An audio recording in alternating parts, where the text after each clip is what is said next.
أشهد أن لا إله إلا الله. فبأي آلاء ربكما تكذبان.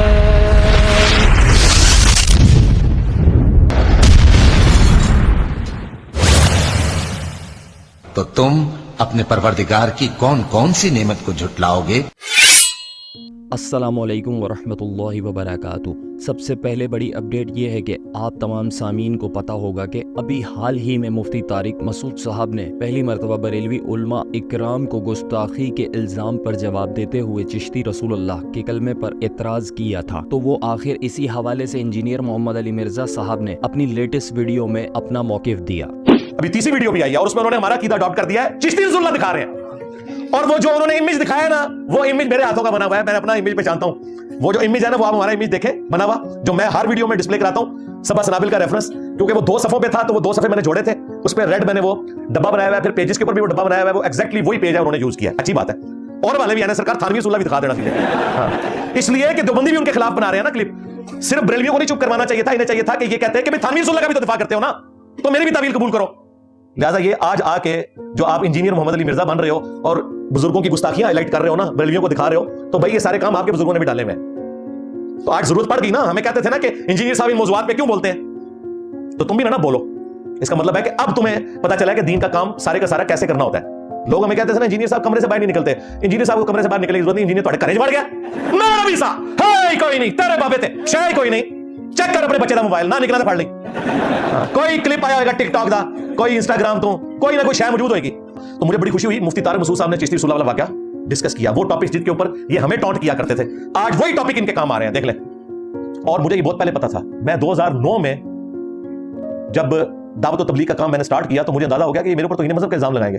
میں نے اسی زمانے میں اندھادھند پیروی کا انجام لکھا، دیکھیں میں اس وقت سے مسلسل، پھر 2012 میں انڈیا اور پاکستان کے بزرگوں کے 19 گستاخانہ عبارات کا تحقیقی جائزہ مسئلہ 71B، مسلسل میں نے دیکھا اس زخم کو کبھی ٹھیک نہیں ہونے دیا چشتی رسول اللہ کو، کھرچتا رہا ہوں، جیسے ہی ٹھیک ہونے لگتا ہے پھر کھرچ دیتا ہوں۔ اب کینسر بن گیا اللہ کے فضل سے، اب کوئی علاج نہیں، کیموتھراپی کرا لو جو مرضی، میں کینسر بنا دیتا۔ یہ کیوں بنایا تھا؟ مجھے پتا تھا کہ جس دن میں نے انہیں خالی چھوڑا یہ میرے اوپر توہین مذہب کا الزام لگائیں گے۔ نیکسٹ اپڈیٹ یہ ہے کہ ریسنٹلی ڈاکٹر ذاکر نائک صاحب کی ایک ویڈیو سوشل میڈیا پر وائرل ہو رہی ہے، جس میں آپ یہ دیکھ سکتے ہیں کہ پروگرام کے دوران ڈاکٹر ذاکر نائک صاحب سے جب یہ ریکویسٹ کی گئی کہ وہ کچھ یتیم بچیوں کے حوصلہ افزائی کے لیے شیلڈ دیں، لیکن جیسے ہی وہ یتیم بچیاں سٹیج پر تشریف لاتی ہیں، ڈاکٹر صاحب ان کو دیکھ کر سٹیج سے ہٹ جاتے ہیں۔ ڈاکٹر ذاکر نائک صاحب کی اس ویڈیو پر ڈاکٹر تیمور رحمان صاحب نے اپنا تبصرہ بیان کیا۔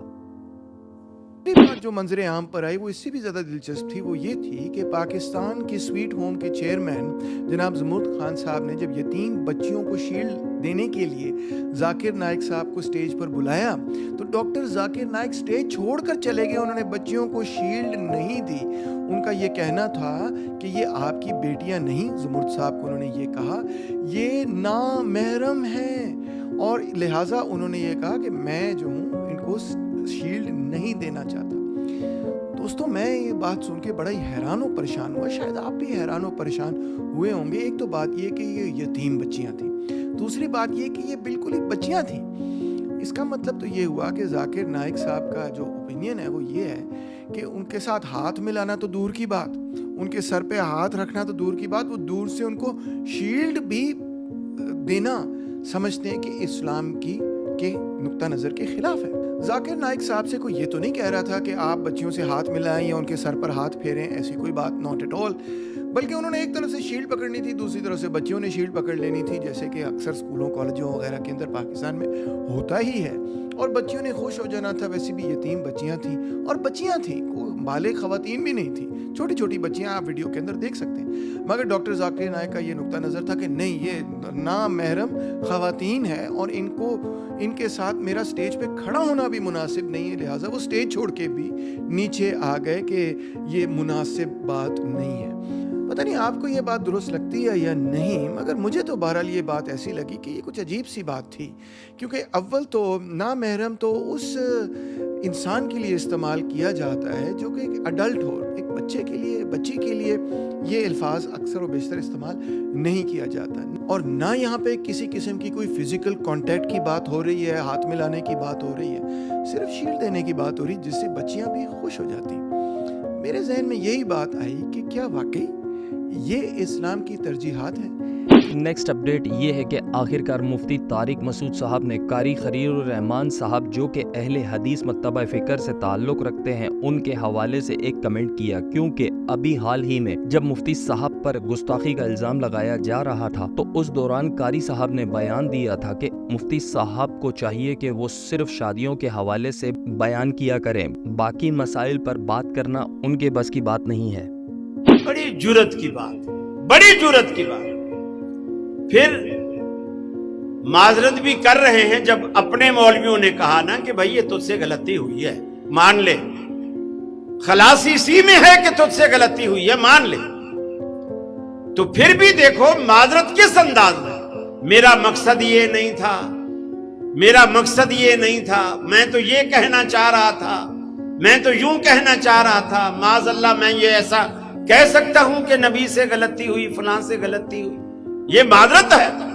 یہ تو اپنی صفائیاں پیش کر رہا ہے کہ میں نے غلطی نہیں کی. نعوذ باللہ، قرآن ہی غلط ہے، میں نے کوئی غلطی نہیں کی. عجیب، یعنی ہر بات کو مذاق سے لینا، مسخرے پن سے لینا. بھی تمہیں صرف شادیوں کا مسئلہ آتا ہے، ہر جگہ 4 شادیوں کا مسئلہ ہی بیان کیا کرو، باقی مسائل تیرے بس کی بات نہیں ہے.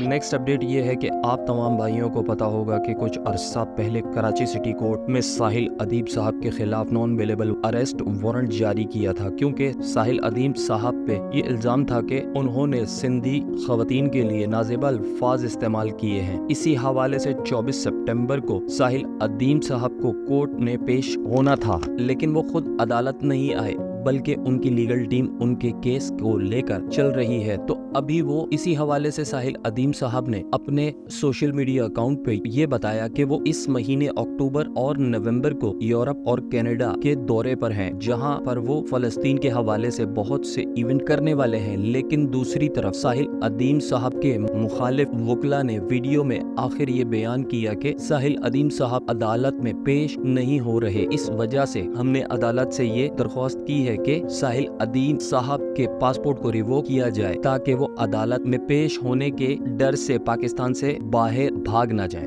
آج جو ہے ساحل ادیم کا کیس لگا ہوا تھا، آج جو ہے وہ 3 اکتوبر 2024 ہے. جیسے کہ پچھلی ڈیٹ پہ جو ہے عدالت نے جو ہے وہ NBW ناقابل ضمانت وارنٹ ایشو کیے تھے، اور آئیو نے آج اس کی رپورٹ دے دی. آئیو نے کہا کہ بھائی جو ہے وہ ٹریس آؤٹ نہیں ہو رہا، یہ ابھی تک کیس کاؤنٹر ہے. تو آج جو ہے وہ عدالت کو ایک رپورٹ لکھ کے دی آئیو نے کہ اس کا CNIC کارڈ بلاک کرے، اور ہم نے بھی اپلیکیشن پہلے دی ہوئی تھی. آج ہماری اپلیکیشن کے اوپر آرگیومنٹس ہوئے ہیں جو کہ ہم نے کورٹ سے یہ کہا ہے کہ ان کا CNIC بلاک کریں، کیونکہ وہ پرو کلیم ڈیتھ کاؤنٹر ڈکلیئر ہو چکا ہے. کورٹوں کو، عدالتوں کو کچھ سمجھ نہیں رہا. تو آج جو ہے الحمدللہ ہم نے اور ہمارے ساتھ پوری ٹیم نے بہترین آرگیومنٹ کیے اور کافی حد تک جو ہم نے جج کو سیٹسفائی کیا. تو انشاءاللہ ابھی تھوڑی دیر میں ہمارا آرڈر آنے والا ہے، اور انشاءاللہ جو ہے CNIC اور پاسپورٹ جو ہے وہ ساحل ادیم کا جو ہے وہ بلاک ہوگا. اگلی خبر یہ ہے کہ مفتی طارق مسعود صاحب نے کینیڈا کے دورے کو ختم کرنے کے بعد پاکستان تشریف لائے اور باقاعدہ جامعۃ الرشید کے سینئر استاد مفتی عبدالرحیم صاحب نے انہیں ایئرپورٹ سے ویلکم کیا، اور مفتی صاحب نے جو لوگ ان کی معافی مانگنے کے بعد بھی گستاخی کا الزام لگا رہے تھے، ایسے لوگوں کی سختی سے مذمت کی ہے. یاد نہیں ہے کہ 3 سالوں میں کسی کے لیے میں ایئرپورٹ گیا ہوں، اور اس کی بہت بڑی وجہ یہ ہے کہ اپنے لوگوں کو لاوارث نہیں چھوڑنا چاہیے. ان کو میں نے ٹیلی فون سے ہی بتایا کہ آپ کے ساتھ ہم کھڑے ہیں اور آپ دیکھ سکتے ہیں. اور مجھے یہاں کے اداروں نے یہ بات بتائی کہ اب راہ نے یہ کیس اٹھا لیا ہے اور وہ کوشش کر رہے ہیں پاکستان میں فتنہ پھیلانے کے لیے. تو انشاءاللہ بہت اچھے طریقے سے خیریت سے الحمدللہ واپس آ گئے. اور میں درخواست کروں گا مولانا طارق مسعود صاحب سے کہ اپنی موجودگی کا تھوڑا سا پتہ بتا دیں اور باقی اس موضوع پر بات نہ کریں. السلام علیکم ورحمۃ اللہ وبرکاتہ. نیکسٹ اپڈیٹ میں ہمیں اس حدیث کی طرف اشارہ مل رہا ہے جو حضرت ہریرہ رضی اللہ تعالی عنہ سے روایت ہے کہ رسول اللہ صلی اللہ علیہ وسلم نے فرمایا، قیامت اس وقت تک قائم نہیں ہوگی یہاں تک کہ مسلمان یہودیوں کے خلاف جنگ نہ لڑیں اور مسلمان ان کو قتل کریں گے، حتیٰ کہ یہودی درخت یا پتھر کے پیچھے چھپے گا. پتھر یا درخت کہے گا، اے مسلمان، اے اللہ کے بندے، میرے پیچھے یہودی ہے، آگے بڑھ اور اس کو قتل کر دے، سوائے گرگت کے درخت کے وہ نہیں کہے گا، کیونکہ وہ یہود کا درخت ہے۔ گزشتہ رات ایک عجیب و غریب معاملہ ہوا ہے، وہ بڑا ہی حیران کن ہے۔ لبنان کے حوالے سے جو اب تلک کی اطلاعات آ رہی ہیں، ایک جو انہوں نے بڑا حملہ کیا ہے اور حملے میں یہ دیکھا گیا ہے کہ وہاں پر جو پتھر تھے وہ اصل میں نقلی پتھر تھے، ان پتھروں میں کیمرے نصب تھے اور بارودی ڈیوائس لگی ہوئی تھی۔ اب ان کیمروں نے کیا کیا ہے، انہوں نے اطلاع دی ہے کہ یہاں سے اسرائیلی فوج گزر رہی ہے کہ جب ان کی موومنٹ پتہ چلی، حزب اللہ نے ان یہودیوں کو اڑا کے رکھ دیا ہے۔ کیا یہ وہی حدیث ہے جو پوری ہو رہی ہے جو ہمارے نبی پاک صلی اللہ علیہ وسلم نے 1400 سال پہلے اس حدیث کے متعلق بتایا تھا کہ یہودیوں کو اس طریقے سے قتل کر دیا جائے گا، مسلمان اس طریقے سے قتل کریں گے؟ آپ ہمیں ضرور بتائیے گا کمنٹ سیکشن باکس میں۔ آپ سب سے ہماری یہ گزارش ہے کہ اس معلومات کو زیادہ سے زیادہ لوگوں کے ساتھ شیئر کریں اور ہمارے چینل پاک اسلام کو سبسکرائب کرنا مت بھولیے گا تاکہ آنے والی ویڈیوز کی نوٹیفیکیشن آپ کو بر وقت مل سکے۔ جزاک اللہ خیر۔